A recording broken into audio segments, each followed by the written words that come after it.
They don't care. The best thing you can do is drive at the speed limit, keep good speed, keep good space. What is the best way to relax yourself, to be stressed? You have to figure out your comfort zone. My comfort zone is having the air conditioning on low, having some chilled music in the background, not being distracted, and keeping good speed and good space. I want to see in front of me about 3 car lanes. I want to see to the left of me. I want to see to the right, and I want to see behind me. Unfortunately, today, my first-time drivers were tailgating and driving like this, no cap, and you're going to rear end someone. And if I don't help you, we're going to die on our first drive out. I'm not trying to scare you. I'm only speaking truth. And I would love for your parents to come in and sit with me. And when your parents said today, I don't know how you can do this because I care more about you than me, but I'm not a fool. Next, what are the most important defensive driving techniques? Have good speed. If the speed limit is 50, drive at 50. If you drive over speed, you're going to tailgate. Someone doesn't use a blinker, you're going to rear end them. Your fault. If you drive under the speed limit, you're going to have to run the light because the light's going to change, or you're going to have to slam brakes, and we get rear end. Beginning drivers don't have good speed control yet. They don't understand speed control. As a result, we are vulnerable. And as I see things in the mirror, I don't tell you everything because you'll cry, you'll panic, you'll be scared. If I tell you everything, you would shut down. People don't want to see us on the road, but I'm here trying to help you grow. Do I have to turn hand over hand? Yes, you do. If not, you will crash into the curb and I have to turn the wheel out. Or if you're making a left turn, hand over hand is the technique all of you need to master. Why do you think I take you to figure eights? Turning hand over hand in, hand over hand out, hand over hand in, hand over hand out. I do these things to help you. But if you don't learn it, there are 2 ways to turn the wheel, hand over hand and hand to hand. If you don't learn those things, you won't be able to control the vehicle. And if you don't control the vehicle, your parents won't drive with you. And if your parents don't drive with you, you won't get your 30 hours in 3 months. And if you don't get your 30 hours in 3 months, I won't see you in segment 2. And if I don't see you in segment 2, when you turn 16 and a half, you won't have 50 hours. So one thing leads to another and another and another, because your parents have to be able to trust you to drive. And if you're scary and nervous, driving sideways, hugging the right, going off the road, you won't drive. Some of you I won't see in 3 months because you won't have your 30 hours in 3 months. Facts. Some of you I won't see in 3 months because you're going to be disrespectful to your mom and dad. They're like, you know what? You can sit until you're 18. I hate you, mom and dad. So what? Or you're going to go to the school that I tell you to go to, not the school you want to go to, because I talk to you and I talk to your parents. So you have to learn hand over hand. You have control of your car. On your road test, when you do hand over hand, you demonstrate control of your vehicle. No one palms the wheel. If you palm the wheel, that is automatic failure. That is a dangerous maneuver and you can lose control. Why do you think I tell you don't palm the wheel? Why do I think I tell you don't make the wheel small at the bottom? These are things that you make as mistakes. And my job is your driving instructor is to tell you what you're doing wrong. Don't you want to get better? Everyone should be putting in, yes, I want to get better. But you're just sitting there making Mr. Brian mad, making me mad. Because you're like, whatever, bro. But your parents have to trust you. And if they don't, you're not driving. That's why you get cussed out by your mama. That's why your dad won't drive you. Because I'm speaking facts. I'm never going to lie to you. Clock that T.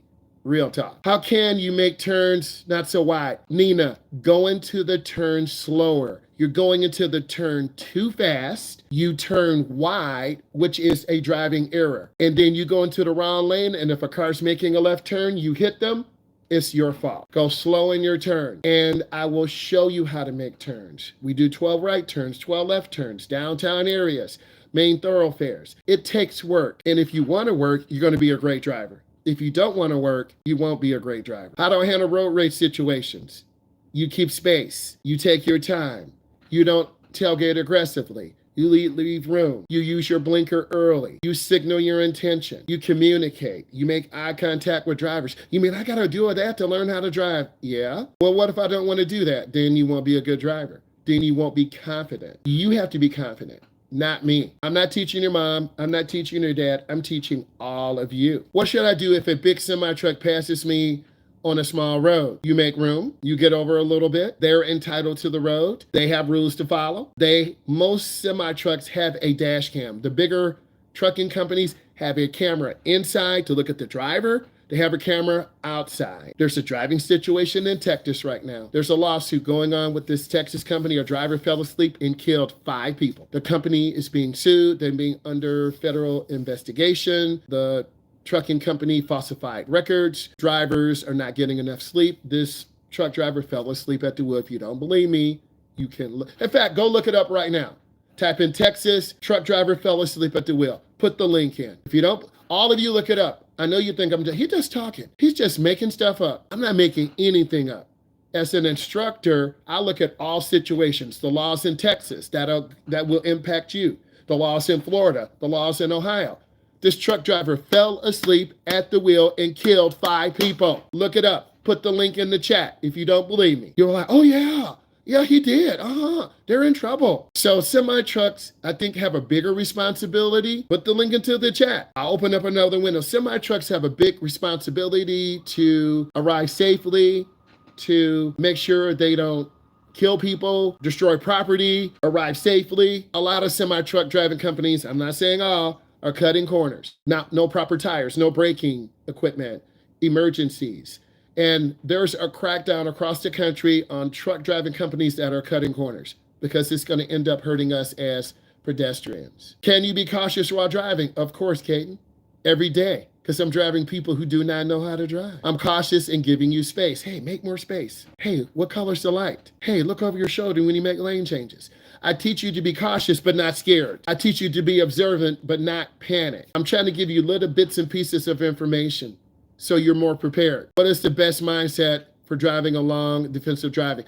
Always be aware that people don't see you. They're not aware of you in their space. This is why we get in and out of blind spots really quick. We don't hang around trucks or larger vehicles. Get in and out. A lot of beginning drivers are scared to pass big trucks or big cars. They kind of hang around by the back door. They don't see us, family. Okay, you're asking about the cell phone usage. There's something called Kelsey's Law. Guys, look it up. I already know what Kelsey's Law is. Look up Kelsey's Law and then cut it, paste it in. Look up Kelsey's Law. It's one of the questions on your test. Remember, I'm always reviewing. Look up Kelsey's Law. How much space should I be giving a vehicle in front of me? William, it depends on how fast you're going. Are you going 20?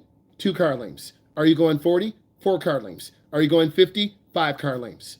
So my question to you, William, how fast are you driving? And you pick a stationary object. 1 police car, 2 police cars, 3 police cars, 4 police cars. Okay, you passed the police car. When the other car passed it, 4 car lengths. So, William, you have to find your following distance to find out what you should be. We want a minimum of 3 seconds. What should you do if you're low on gas, but you don't have enough gas to get to the station? You're getting ready to get a ticket and you're getting ready to run out of gas. It's your responsibility as a driver to calculate when you need to get gas. If you run out, you could have an accident. Someone could run you over. A truck driver might not know what to do and has to push you out of the way to keep from flipping their truck. It's no excuse for you to not run out of gas. This means you don't understand your dashboard, you never put gas in. You have to know when you are down on fuel. Or an electric vehicle, as some of you say, hey, I can't wait to get an electric vehicle. You have to know when you're low on charge or low on fuel. That's your responsibility. Not mine, not yours. When the driver's head car's slow at the fourth of the tank, I'm like, let's go get some gas. What is the best steering technique?